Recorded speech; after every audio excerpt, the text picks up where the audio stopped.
देखो भाई, हम किसकी बात कर रहे थे? कल हमने सिमेट्री वगैरह को डिस्कस कर लिया था, सीलोम की बात कर रहे थे।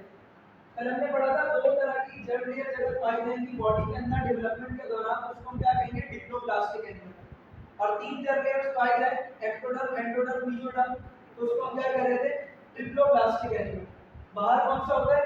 एक्टोडर्म। अंदर कौन सा होता है? एंडोडर्म। उसके बीच में कौन सा होता है? मेसोडर्म।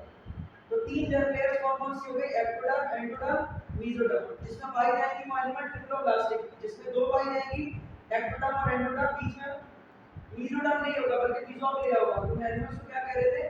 डिप्लोप्लास्टिक। अब देखो, जो हमने कल मेसोडर्म पढ़ा था, ये सारे का सारा किस पर डिस्कस किया जा रहा है? डिप्लोप्लास्टिक एनिमल्स में। मतलब वो एनिमल जिसमें तीन जर्म सेल लेयर थी, एक्टोडर्म, एंडोडर्म, मेसोडर्म। अब मेसोडर्म और एक्टोडर्म और एंडोडर्म से क्या बनते हैं? बॉडी के स्ट्रक्चर्स बनते हैं। क्या बनते हैं? कुछ ना कुछ बॉडी का पार्ट बनता है। कोई बॉडी कैविटी बनाएगा, कोई बॉडी का कोई पार्ट बनाएगा। बात की जा रही है इसकी मेसोडर्म सेल लेयर की। इसकी मेसोडर्म सेल लेयर की जब कोई भी ऑर्गेनिज्म डेवलप होना शुरू होता है तो एक बॉल लाइक मास की शक्ल में डेवलप होता है। बाहर होता है एक्टोडर्म, बिल्कुल अंदर होता है एंडोडर्म, बीच में होता है मेसोडर्म। अब मेसोडर्म समझ लो डेवलप हो रहा है पूरा बॉल लाइक मास, लेकिन वो स्प्लिट हो गया। जैसे ये जुड़ा हुआ है, स्प्लिट हो गया। स्प्लिट हो गया तो बीच में ओपनिंग बन गई। क्या बन गई? ओपनिंग बन गई। तो मेसोडर्म सेल लेयर जब बीच से स्प्लिट होते हैं तो एक ओपनिंग बनती है। फिर ये ओपनिंग पूरी कैविटी, पूरी ट्यूब लाइक स्ट्रक्चर में, पूरे हॉलो स्पेस लाइक स्ट्रक्चर में कन्वर्ट होता है, जिसको क्या कहते हैं? सीलोम कहते हैं। तो एक प्रॉपर बॉडी कैविटी, बॉडी के अंदर खाली जगह, जो कि किसकी स्प्लिटिंग से बने? मेसोडर्म सेल लेयर की स्प्लिटिंग से बने। इस खाली कैविटी को, जो कि मेसोडर्म सेल लेयर की स्प्लिटिंग से बन रहा है, उसे क्या कहते हैं? सीलोम कहते हैं। जिस ऑर्गेनिज्म में ये बाकायदा तौर पर कैविटी पाई जाएगी उन एनिमल्स को क्या कहेंगे? सीलोमेट्स। जिनमें नहीं पाई जाएगी उनको क्या कहेंगे?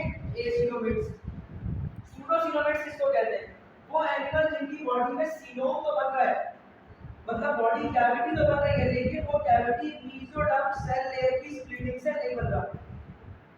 सही है? मेसोडर्म सेल लेयर की स्प्लिटिंग से अगर बनेगा तो कहलाएगा सीलोमेट। कैविटी बन रही है लेकिन मेसोडर्म सेल लेयर की स्प्लिटिंग से नहीं बन रही, तो क्या कहलाएगा? सूडोसीलोमेट। इसमें कौन सी एग्जांपल आती है? Phylum nematodes.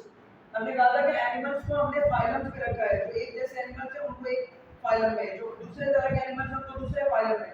इस तरह के मेजर हमारे पास कुछ फाइलम बने थे, माइनर फाइलम बने थे। हम मेजर फाइलम डिस्कस कर रहे हैं, माइनर डिस्कस आपके फर्स्ट ईयर के लेवल पर नहीं किया जाता। एसिलोमेट कौन सा है? जिसमें सीलोम बाहर नहीं आता, फाइलम प्लेटिहेल्मिन्थिस। ठीक है?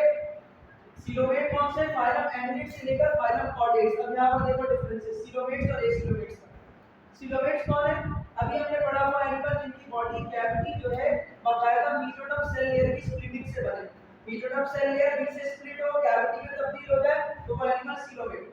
जिसमें बॉडी कैविटी बने ही नहीं, दे आर कॉल्ड एसिलोमेट। अब देखो, फॉर एग्जांपल एक चीज आपको समझा रहा हूं। लेट्स सपोज ये पूरा एनिमल है, ये पूरा एनिमल है, ठीक है? बीच में कैविटी बन गई तो एनिमल की चौड़ाई क्या हो गई? बढ़ गई। बढ़ गई ना? एसिलोमेट वो एनिमल है जिनकी बॉडी कैविटी बनती नहीं है।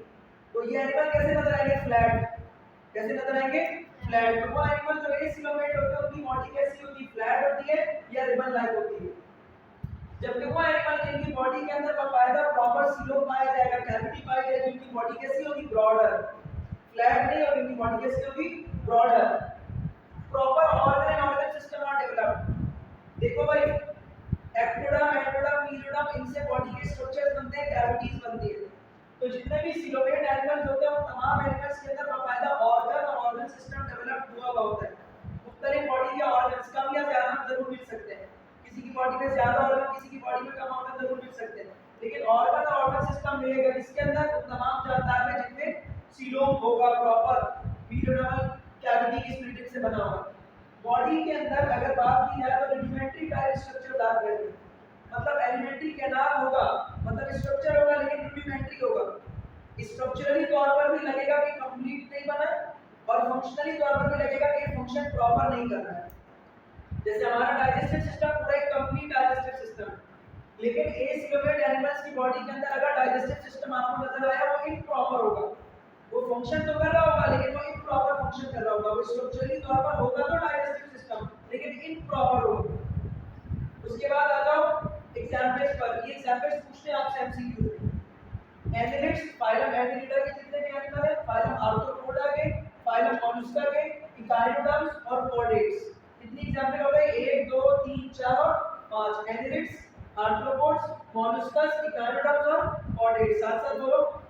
एंडेलिड्स, आर्थ्रोपोड्स, मॉलस्कस, इकाइनोडर्म्स और लास्ट बॉडीज। और ये सीलोमेट में कौन आता है?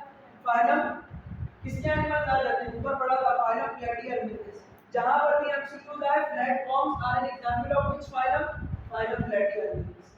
Phylum Platyhelminthes are an example of flatworms. सारे के सारे फ्लैट एनिमल्स इस पूरे फाइलम में। क्यों? क्योंकि उनकी बॉडी के अंदर सीलोम पाया नहीं जाता, इसलिए उनकी बॉडी ब्रॉडर होती नहीं। ठीक है, तो ये हमारा डिफरेंसेस कंप्लीट हो गया सीलोमेट और एसीलोमेट का। ये सीलोम में पूरा टॉपिक कवर हो गया।